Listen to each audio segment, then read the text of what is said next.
Anyway, good evening and welcome to Northern Hills presentation on fraud, scams, and identity theft. Before we begin, just a couple reminders. This is going to be recorded this evening. Also, we ask that you please hold your questions until the end. If you prefer, you can use the chat feature in the toolbar at the bottom of the screen to submit your questions. It is my honor to introduce our presenter this evening. Jody Gillespie is the Director of the Office of Attorney General's Consumer Protection Division. Welcome, Jody.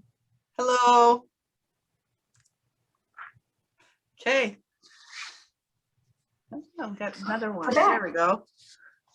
Okay, we're going to go ahead and get started here if everybody's ready for an exciting evening of talking about scams. Wow. Well, I like Try fraud. not to make this the doom and gloom hour, but sometimes it turns that way, and we'll try to come back with maybe something fun. We'll see. With that, like she said, my name is Jody Gillespie. I'm the Director for Consumer Protection. We are a division within the Attorney General's office, and we are charged with upholding deceptive trade practice violations. Now let's get the look. Okay, what does that mean? It's basically anything that can be construed as a deceptive act towards a consumer typically falls underneath our umbrella. We have about 17 pages worth of statute that fall underneath our division. So we're an extremely busy division. I have 5 investigators that work for me, 2 complaint intake specialists, and we have 1 assistant attorney general that is specifically assigned to our division to take our cases into court for us.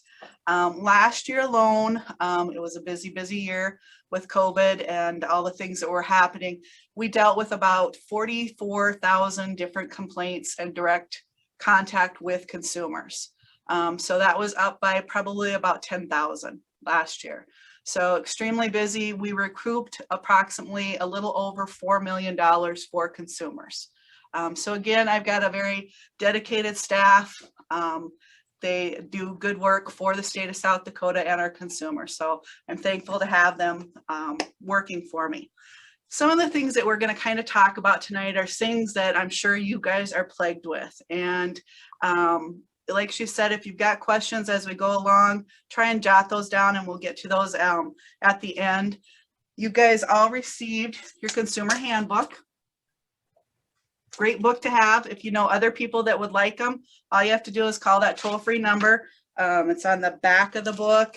Any of the trinket stuff that you guys received has our toll-free number on it. We want you to know where to call. So if you've got somebody that you think could benefit from receiving one of these books, we would be more than happy to send one out. You can either call us or that helpline, consumer helpline email is on the back of the book as well.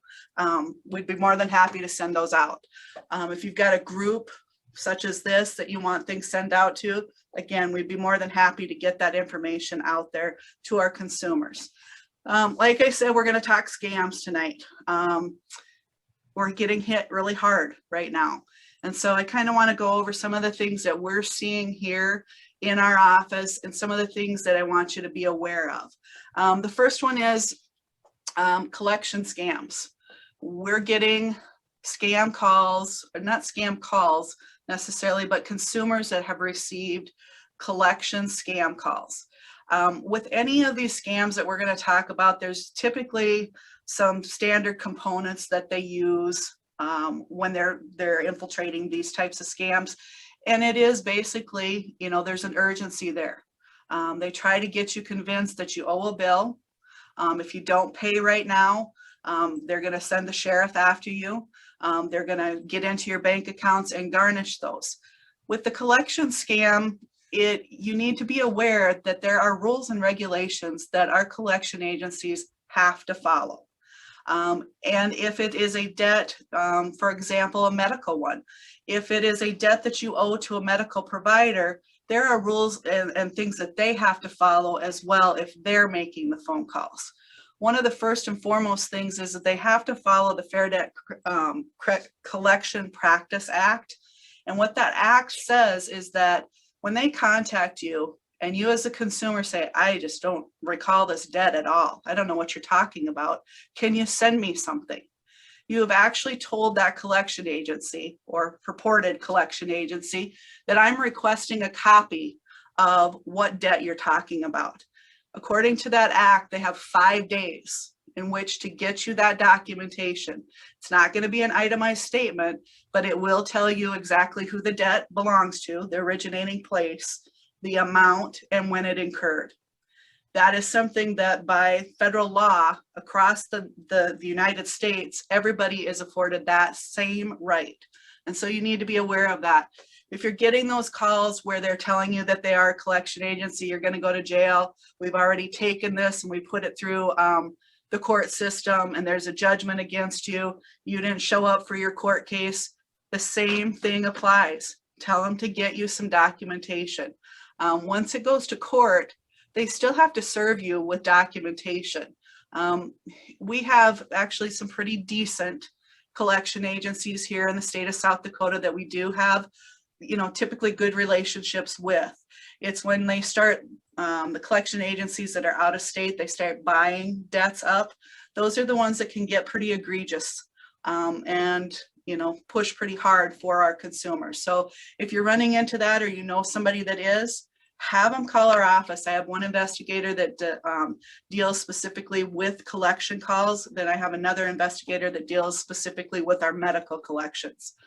Just because that is an area that has unfortunately become a hot area for us.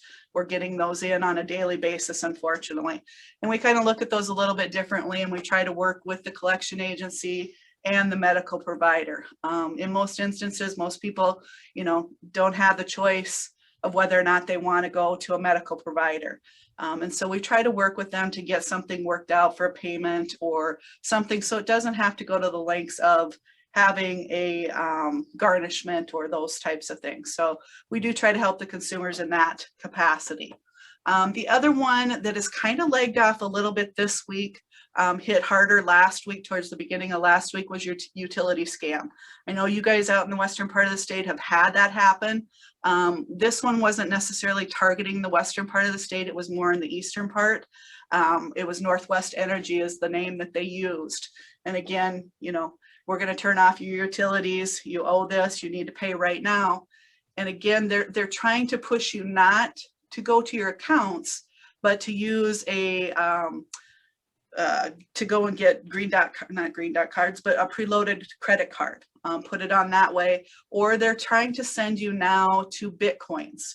And for those that don't know what Bitcoins are, it's the cryptocurrency that's untraceable, and they'll walk you through the exact steps that you need to take to get Bitcoins. And so those are some of the things that you need to be aware of. Your utility company is not going to call you to tell you that they're shutting you off and you need to pay right now. They're going to send you a notice in the mail, typically, and then they're going to give you an allotted time that they are going to shut that off, usually 10 days. Each utility is a little bit different, but that's, you just need to be aware that they typically don't have that manpower, especially in those larger areas, to make those phone calls. So always enter that with caution before you ever send any money. Check into it, call them directly. Don't call the number that they give you, but call them directly. So I know that's one area that we've had issues with. Kind of to go into some of the things, if you guys have had a chance to look through the book, if you guys go to page 112, it talks about our money wiring scams. These are ones that are still prevalent out there. And the reason they're still prevalent is because they're still getting victims. The scam changes and moves on to something else when they can no longer get victims to send that money. These are unfortunately scams that have been around for 20 plus years. They've evolved a lot, but they are scams that are still continuing to work. One that we really got hit hard with during COVID, they capitalized on this heavily, is your sweetheart scam, your romance scam. Lot of victims there. And the one thing that I can tell you is typically when you're dealing with a scam artist, the way it starts is you are out on a dating site. And those people, the scammers, are out on those sites as well. They will meet with you on that site, but they typically pull you away from that site. The sooner they can get you off of that site where it's not being monitored and not being looked at, the quicker they can start moving towards getting your money. And that is typically their whole MO with that. If you've got somebody that's susceptible to that, you need to sit down and talk to them about it. These guys really prey upon individuals. They get you to give a lot of information about yourself the first couple of weeks. They never ask for money those first couple of weeks. What they're doing in those first 2 weeks is they're gathering information. Everything and anything that you give them is documented. The reason it's documented, unfortunately, is they're not only working that romance scam, they're also finding other ways to sell your information to the next set of scammers. It's all about the money. It truly is. So when they're giving that information during those 2 weeks, they're putting it into different tiers, so to speak. This person is very religious. I can use that to my advantage. This person wants to be able to give to charities. This person, does a lot of traveling. And so they use that information and they're jotting all that down because they're not just working one person, they're working multiple people at once. It's their job. I don't know how else to say it. That's how they're making their money. It's what they do. And so you need to be aware of that. As you're giving that information, they will turn around and they will use it back against you. And so with your sweetheart scam, after a couple weeks, then they're going to start talking about, they're typically over in another country. They can't get back here. They get you to buy a plane ticket. They want you to send the money over there so that they can buy the plane ticket there because it has to come from there. That's how their country's laws are. And so they get you convinced of all of those things. Well, then when you don't show up, it's because you've been in an accident, you're in the hospital, you had to use the money to pay your bill. They come up with such a wide variety of things, or they were at the airport and their visa expired or something to that effect. Well, they technically don't have to have that visa to come back to the United States if they're from the United States. So there's lots of different things that come into play that, doesn't necessarily register to people as being a red flag. And so, okay, I'm out, $1,000, $1,500 for that plane ticket. Okay, no big deal. We'll start over. And so then they, start the conversations and they just call on a weekly basis to see how you're doing. Well, then within the next week and a half, 2 weeks, we've got another thing that we need more money sent to us. And that's how they continue.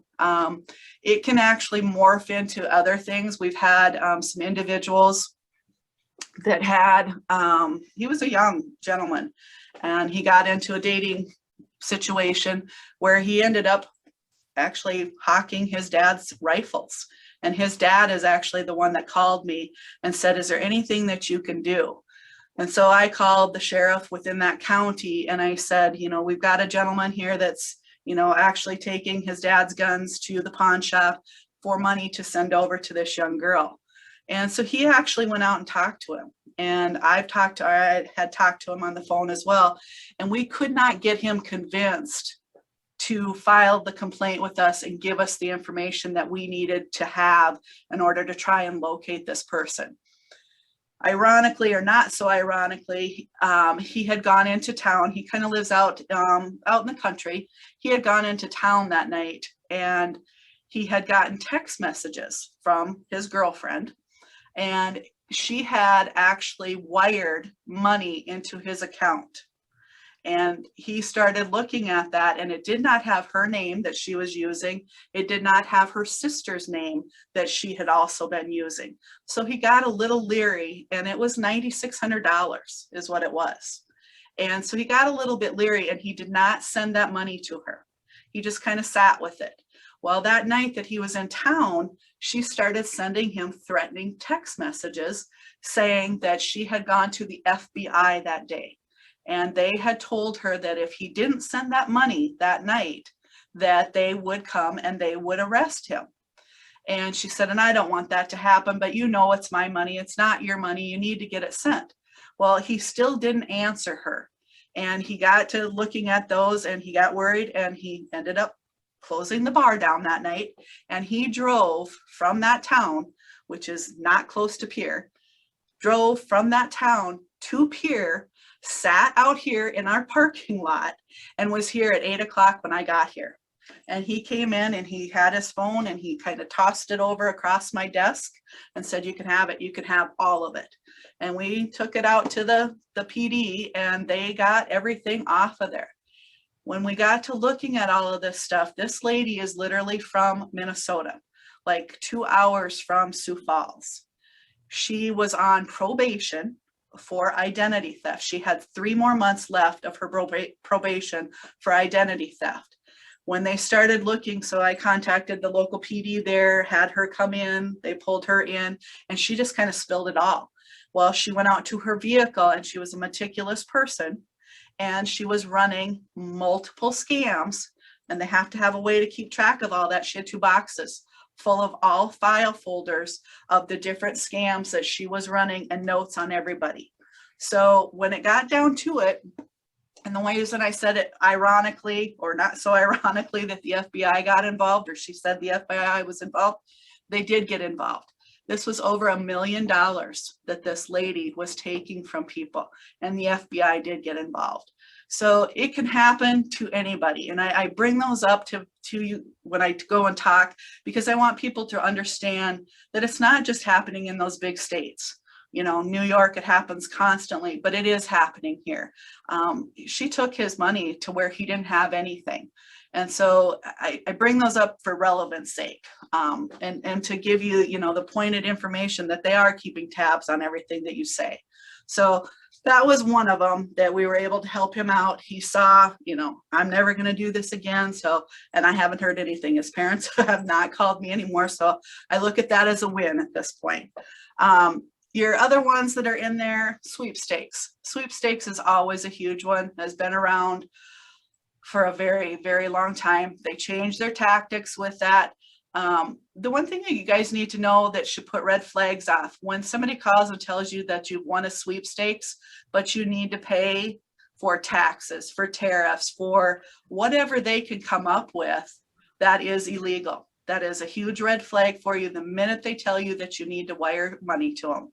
I don't care what excuse they come up with, it is an illegal sweepstakes, any way you look at it. But we have victims, unfortunately, all over the place. I've talked with multiple individuals that have lost everything. We had a couple in Watertown where they were not getting their prescriptions. They were not paying their bills. They were living off of peanut butter and jelly and macaroni and cheese. And I went up there to talk with them because we couldn't get them convinced to quit. These guys had just got them so convinced of everything to where they were borrowing money from their friends. And their friends are the ones that finally called their 2 daughters. And so I went up and sat with them and talked. Thought I had her convinced not to do anything with them anymore. And I got back here, and about a week later, she called and she's like, well, actually I called her and just to check on them to make sure that they hadn't called or talked with them. She said, well, yes, he called. And I said, did you send money? And she said, well, I still have the card here. And I said, what do you mean you have the card here? Well, he had gotten her convinced. She borrowed $500 from a friend because she's winning all of this money. And she's convinced, she's got her husband convinced, but she had borrowed $500 with the promise that you could have half of the sweepstakes to the friend. And she put it on a gift card. And the guy, the scammer, got her convinced that as long as you're holding that gift card, the money is there with you. And I said, it's not. He has already taken the money off of the card. And she said, no, I'm holding it right now. And I said, okay, let's flip that card over. Give me that phone number that's on the back of that card.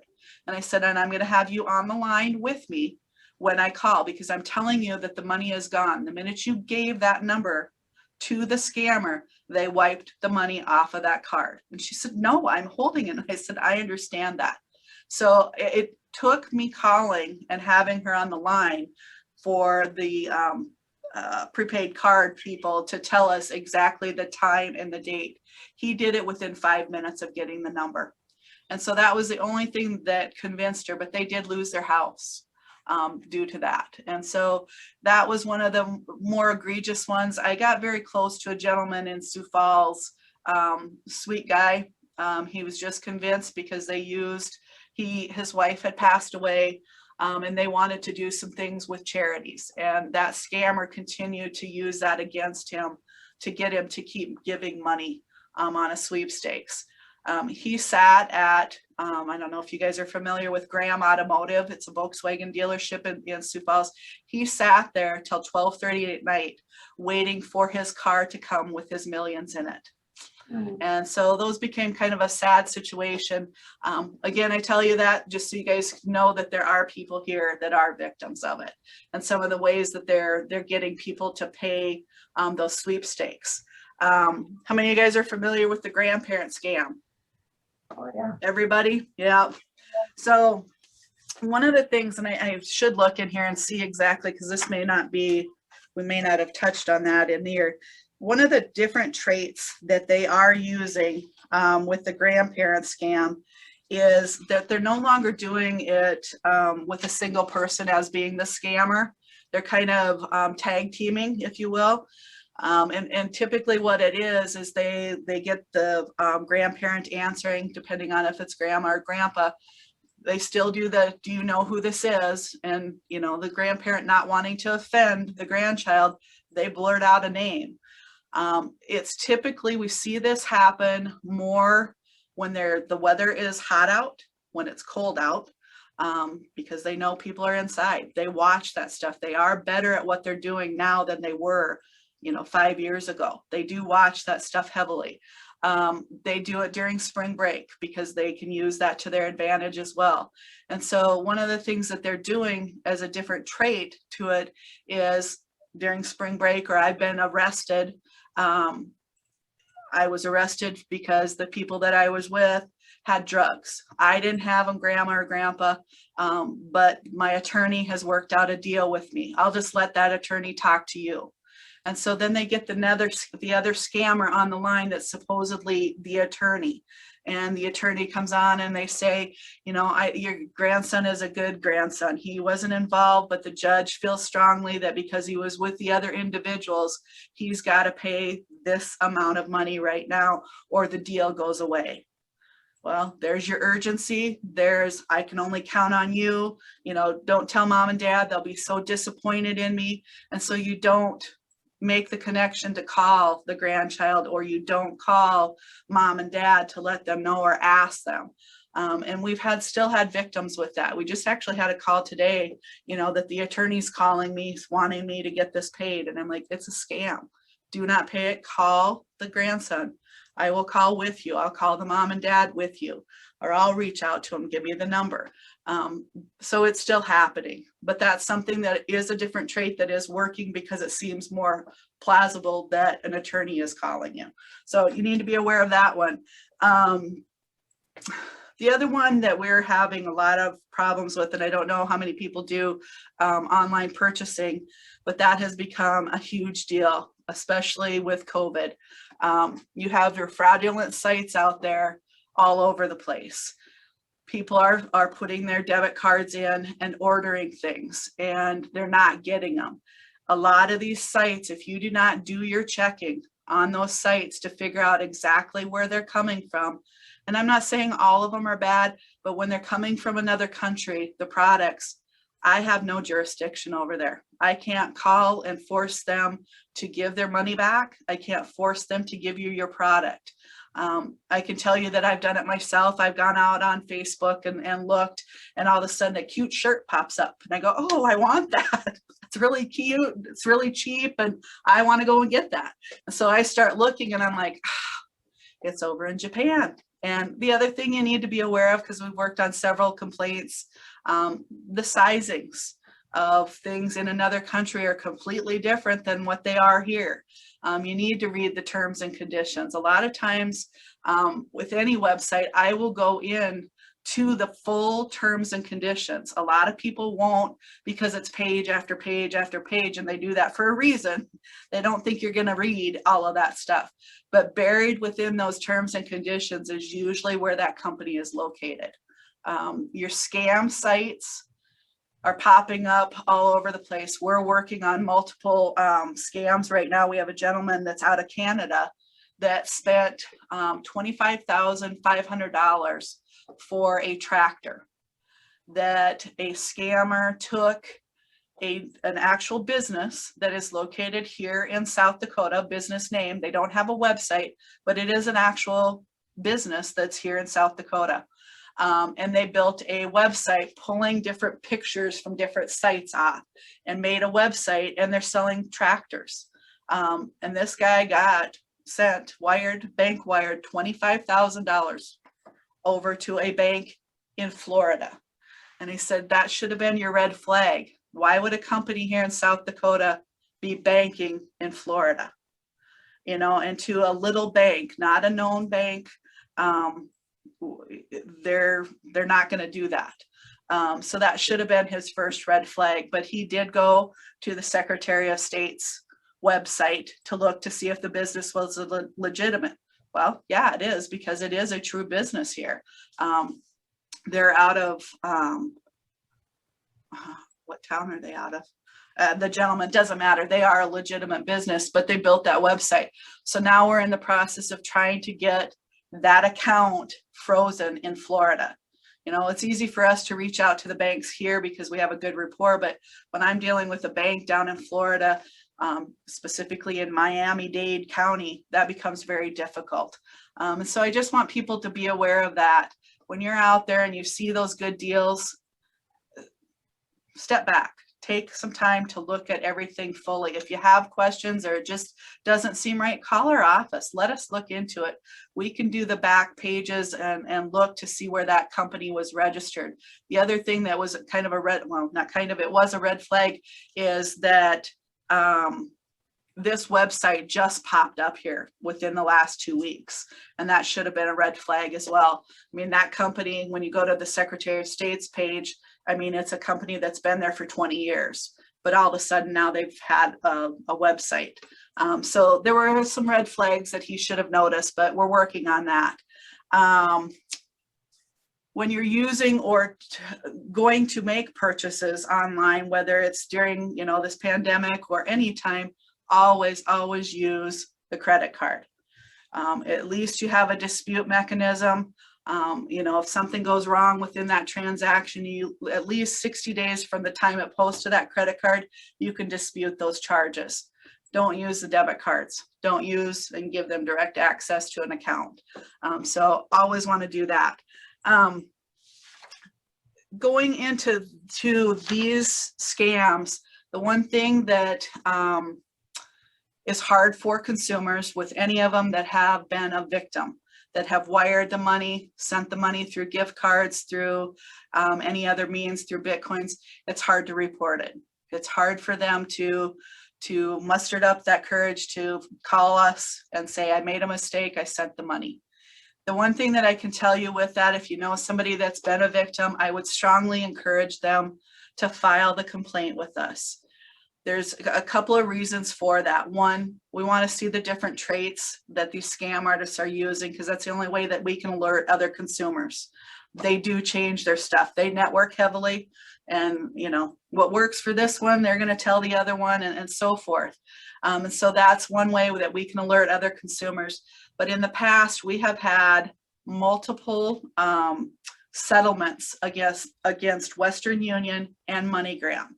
And the last one that we had with Western Union, I was going to pull up the dollar amount because it's astronomical, was $586 million settlement against Western Union. And what that settlement said was anybody that had wired money from the United States to Canada, or from Canada to the United States, from January 1st of 2004 through January 19th of 2017 was eligible for a refund. That's a huge amount of time for consumers to be able to get money back that they never thought they were going to. And when this settlement came through, actually the U.S. Department of Justice and the U.S. Postal Inspectors are the ones that actually brought this case. But what they were having problems with is actually identifying who the consumers were that were taken advantage of, because Western Union, of course, doesn't have those records anymore. So they couldn't get those funds. So what they did was they came to the consumer protection agencies, or for every state that has one, and said, do you guys have any records? Well, we were able to, because we keep all of our records here, we scan everything and we keep our records. We were able to pull up multiple, it was over 50 consumers that had actually filed information with us, and that we had, they call it an MTCN number. That's a control number that Western Union uses. But we were able to actually file claims for those consumers, and they never thought they were going to get their money back. So it's important for us to have that information for the consumers to file the complaints with us, because I can't tell you, you know, that in 10 years from now, there might not be another settlement that encompasses something that the consumers had done. And, you know, most consumers are going to toss that information away. We scan it and we keep it into our system, in our database. So it's important for everybody to file those complaints with us. So I bring that up just because it was such a huge one, huge, huge, huge. And what they were saying is that when I was reading back through this, is that Western Union admitted to aiding and abetting wire fraud. They knew that these were fraudulent transactions and they did absolutely nothing to stop them. So that was one thing. The other thing that I want everybody to be aware of, and we're going to try and do a mailing out to our retailers that actually sell the gift cards, you know, trying to put some notices up there for the consumers. You know, if you're being asked to do this and you know don't know the person, call our office first. So we're going to try and do that, just because that's their method that they're using. But they are changing and pushing people. If you've got a smartphone, they are pushing more and more people to use the what do they call them? They're like cash apps.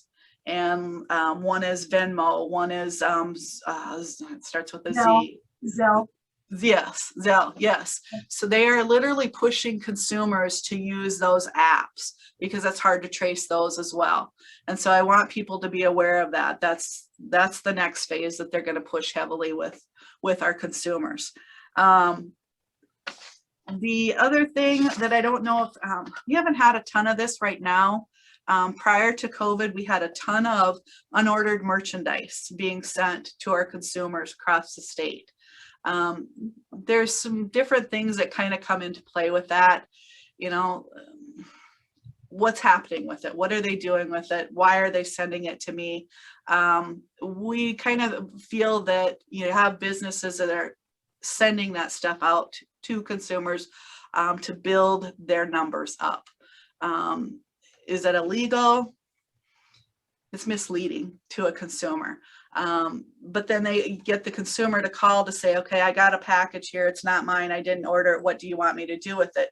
Then they've made that direct connection with the consumer. So it's just something that you guys need to be aware of. There are unordered merchandise rules, and it's in the book as well on page 97. So there's a section in there that talks about that. You know, the other thing that's out there is there's a lot of free money out there for people to apply to for stimulus funds. With that, you're going to get the bad as well. We've had our scam artists that are sending out postcards. You know, sign up for this. We can fast track you for this program or this program or that program. A lot of those are designed to get your personal identifying information, and then they will go and they will apply underneath your name, changing your address. Phone calls have started on that as well. Again, we can fast track you through this process. Are you having problems with landlord? Do you own your home? Are you renting? If you're renting, then they switch gears and they talk about the landlord tenant funds that are available to them. And so there's just different things that you guys need to be aware of. Those are not going to go away at all this year. And so we're trying to watch those as closely as we can. We have consumers sending stuff into us right and left that we're trying to track down. Just something you guys need to be aware of, because I know we're getting close here. How many of you guys get the robocalls? How many have we gotten since we've been on this call right now? I'm going to go back and have a zillion of them. Those aren't going away, unfortunately, as quickly as the government would like. Some things hopefully will change. If you're getting infiltrated with those on your smartphones, there are a couple of apps that I would recommend for you to use that will do some blocking of those scam calls. First and foremost, the one that I use is called No More Robo, and it's NOMOROBO. Say that really quick. It was a gentleman here, and it's been 4 years now. This gentleman was actually received, he won a contest that was offered by the Federal Trade Commission, and they offered it to him with a $50,000 prize reward. And he created this database that the Federal Trade Commission to this day still uses. And it dumps all of those numbers, those scam numbers that you're getting into a database, and they try to track those numbers down specifically in another country. So then they partner with the FCC, the Federal Communications Commission, and they have authority to go over and do arrests, you know, in the different countries. This is a big deal to a lot of countries. It used to be there were probably about 4 big players, and that's just not the case anymore. It's such a huge deal that you've got so many players that they're going right and left, but they are coming from other countries. So hopefully the shaken and stir, once I get that all figured out and so forth, that will help cut down on that. But the No More Robo is one. Robo Killer is another one. Truecaller is another one that's good. And Hiya, HIYA. Those are the 4 top that I would say to look at if you're wanting to try to block some of those calls from coming in. It's not a foolproof way, but it's going to cut down on some of them. The reason it's not a foolproof way is because you have your scammers using legitimate numbers. And so you get that call, you get my number showing up, they're going to use my number. You're not going to know what my cell phone number is. So then you're going to push to have that number blocked. Well, now I'm in the database. And so every time I make a phone call and it comes up that somebody has that app that they're using, it's going to say scam call, scam call. So it's not foolproof, but it will help cut down on some of them. You know, rule of thumb is if you don't know who's calling and you can't trust the caller ID, have them leave a message. Just don't answer the phone.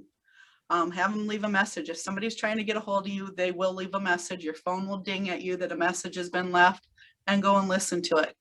These guys aren't afraid of leaving messages either. So, you know, and I've got a zillion car warranties that I'm trying to get all filled out. I'm sure you guys are too. So I've got them all over the place. So we're trying to work on one of those right now because I had a bad day one day and they called in to sell me my warranty and I took it. So we're going to see how that all plays out. So we're working on multiple things. And I want to allow enough time for you guys to have some questions. The last thing that I do want to kind of remind everybody, if you've never gone out and checked your credit report, I would strongly, strongly encourage you to do that. On page 20 of the book is the true site to go out and check your credit report. It's annualcreditreport.com. It was designed, it's probably been 15 years now that Congress developed this as a way for consumers to go out and see truly what was on their credit reports. What you're looking for when you pull those reports up, you are entitled to 1 free credit report per year per company. There's 3 credit bureaus, Equifax, TransUnion, and Experian. You can get them from all 3 of them at once. I would strongly discourage you from doing that. I do it on a rotation basis because I like to go out there and see exactly what's going on with my credit. And so I do it every 4 months. I rotate it. And they're going to tell you, they monitor it and they know when if you try to get one from one too soon, they'll tell you. Tried that already. But they'll tell you, but it's a way for you to monitor to see if you've been a victim of identity theft. If somebody's got your social security number and your date of birth, that's all they need to open up a line of credit on you. And so by going out and checking that credit report, you can see the lines of credit. And that's what you're looking for, is to ensure the stuff that's listed on that credit report is truly yours. It should show a credit history for the last 7 to 10 years. If there are things that are on there that are not yours, get them disputed. You can dispute them right away online. You can either do it online at annualcreditreport.com, or there is a toll-free number. It will take you longer to get that report, but they will mail it to you. So I would encourage people to go out there. The other thing that you want to look at when you're looking at that report is to make sure that those credit bureaus are reporting the information accurately. And when I say that, specifically your credit cards, make sure that they're reporting that you're paying that on time. We did have, when this first, it's probably been about 6 years ago, we had a young girl that paid her credit card bill online directly.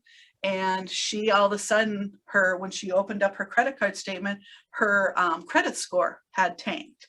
She's like, I haven't changed anything. I don't know what's going on. Well, the credit card company, she paid it automatically, and the credit card company told her that they were not receiving it posting to her account until after that 4 o'clock post time. She's like, well, I didn't do it. This is automatically done. And so we actually had her go back to her bank, and we had them pull records to show when it left the bank, when it was received. And so we sent the letter off to that credit bureau, and we said, this is what is showing. Unless you guys can show us something contrary to that, you need to restore her credit. You need to remove any of the late dings that they put on her and get it restored back to where she was. And they did that immediately. But those are things that you want to look at. You know, people make mistakes, I will say that, but you just need to look at that. You know, did they do it intentionally? I don't know. They did restore it, but those are the things that you want to look at on that credit report. So I still encourage people to do that. If you've ever been a victim of identity theft, there's a section in the book regarding the freezes and the alerts on page, I had them marked here. The freezes are on page 25, and I would encourage people to look at that section. If you have questions when you get to that and kind of want to have the nitty gritty of what an alert does and what a freeze does, the pros and cons to both of those, I have 3 investigators that deal with identity theft, so they can walk you through those steps. If we had more time, I'd walk you through them, but I want to make sure you guys have time to ask questions. So, and with that, that's kind of the overview that I have. It's really compacted. I could go on and on about consumer protection and the things we do, but at some point you guys are going to want to go to bed. So does anybody have any questions or anything that you guys want to bring up? Nobody? Well, I guess one thing I wanted to bring up is in working with members who have been involved with romance scams, and we get lots of scams at the credit union. So I tell them up front too. I said, you know, that's not a woman you're talking to. That's more than likely a man, and he's sitting in another country. Yeah. And they have a hard time believing that. And they'll hire actresses. Oh, yeah. Or they'll steal pictures off Facebook or whatever of a nice, attractive woman to get these men hooked. Yeah. We've had, you know, we've had a lot of individuals that, you know, we had one here in Pierre that wanted us to go out to the airport with him to prove that he was right and we were wrong. Yeah. And it just didn't happen. And, you know, we have to be, you know, we hear it on a daily basis. We know what we're looking for, how to identify them, but we also have to be very cognitive of, I don't know what that person is going through, what they have been through, you know, how hard this scammer has targeted them. So we have to act gingerly on some of that stuff just to try and get them turned around. And I have a list of people that I call on a routine basis just to make sure that nobody's reached out to them, because once you have been contacted by a scammer and you have talked to a scammer, you are put on a list. I'm not trying to offend anybody, but you are put on a sucker list. It's what that's what they refer to it. If you are somebody that has sent money to them, you are put on a higher sucker list, because then that scammer that has kind of exhausted his moves with you he will be able to sell that list for a higher dollar amount. And so that's why they, again, put that information together. The list that they put together and the information that they've gathered gets them more money. And that is truly the reality of it. You know, there for a long time, when all of the security breaches and those types of things were happening, they're still happening on a daily basis, but where your scam artists are going in and infiltrating computer systems that have personal identifying information.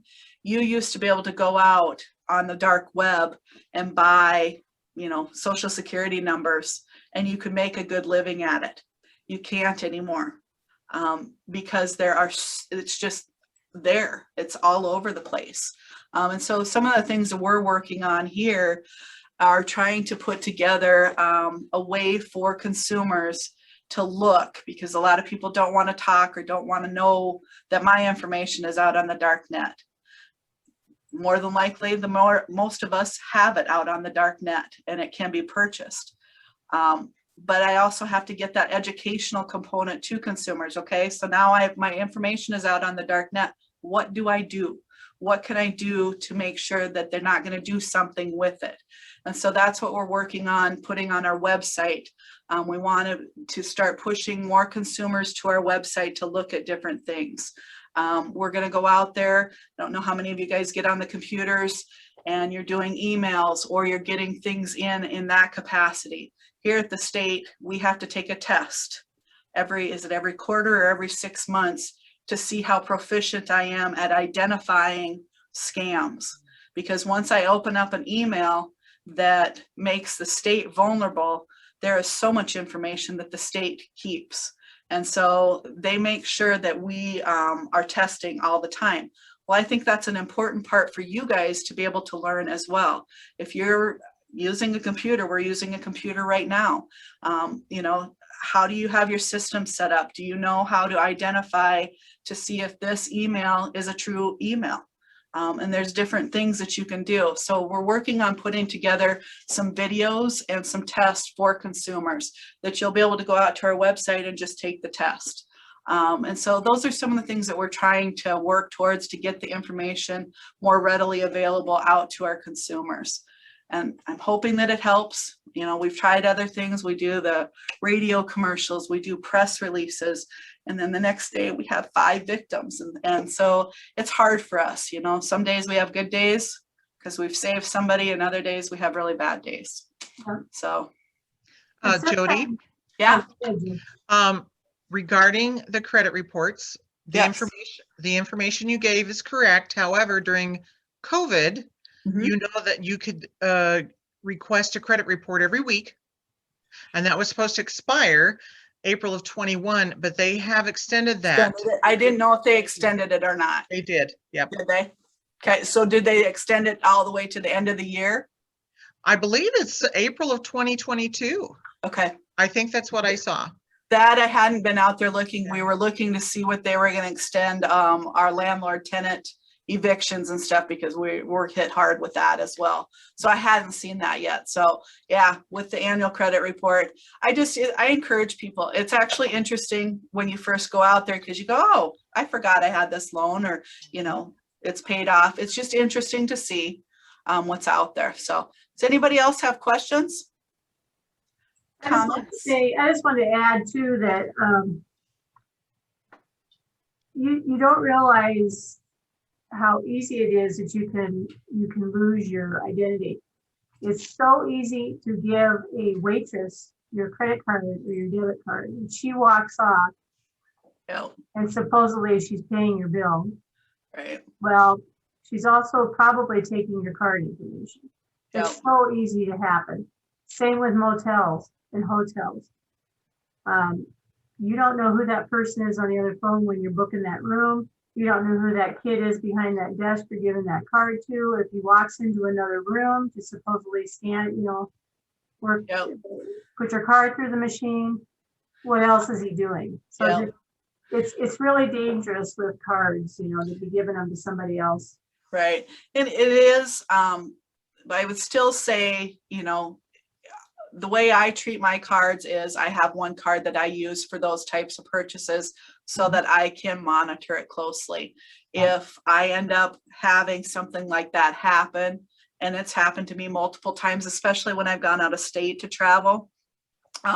Typically, you know, when they're stealing that information, they're not going to sell it to somebody here in South Dakota. They're going to sell it to somebody out on the dark web. And, you know, you're going to have somebody in New York purchasing things underneath your credit card. But I also have another credit card that I don't use for anything in the event that one gets shut down. Your credit card companies are getting much better at getting those closed out, closed down quicker. I will give them kudos for that. I still think there's some things that they could do to help prevent things a little bit more, but we'll get there. But I still say, you know, it is still the safest way to make those purchases. At least we've got that dispute mechanism. I hate for people to, and it's our younger generation, unfortunately, that debit card is used widely. That's a direct access link to your account.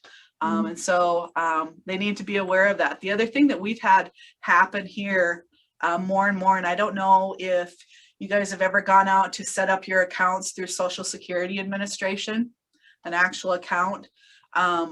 We've had more and more of your scammers get that relevant information, and they're going out and creating those accounts.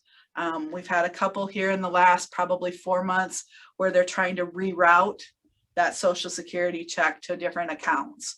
You know, I personally feel like there's times when we need to change how people are able to open up accounts. If they're just allowed, a lot of these bigger banks, they're allowing them to open them up online. They never have to step foot in a place. And so that's where some of our problem is, in my opinion, specifically with the complaints that we see and the scams that we see. And so I think some things need to change there, but that's my personal opinion. So think about too, when you send a check out to a bill or somebody, anybody, yeah, or pay at a cash store or anything, you're giving them your routing number and your bank account number. Yep. And they You can know, take when your you're routing number and bank account number and drain your account. Yep. You know, and the other thing, I mean, it's been said widely for the last 15 years, but you know, when you go to put in you're paying your bills and you go and you put those in your mailbox and you flip that flag up, well, that's just a red flag for somebody that, you know, they've got outgoing mail here. I always mail mine directly at the post office. Or if you've got a postal person right there that you know what time they typically come by, you know, at least giving it directly to them. I was actually, and this has been probably about 12 years ago.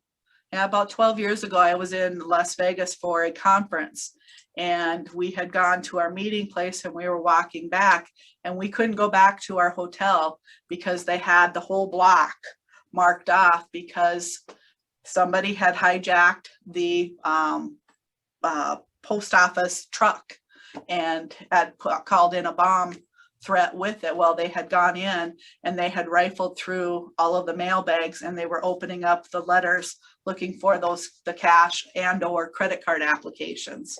So that was 12 years ago, at least 12 or 13, but it happens. So we're a little bit more sheltered here, but you're getting more and more people coming to the state.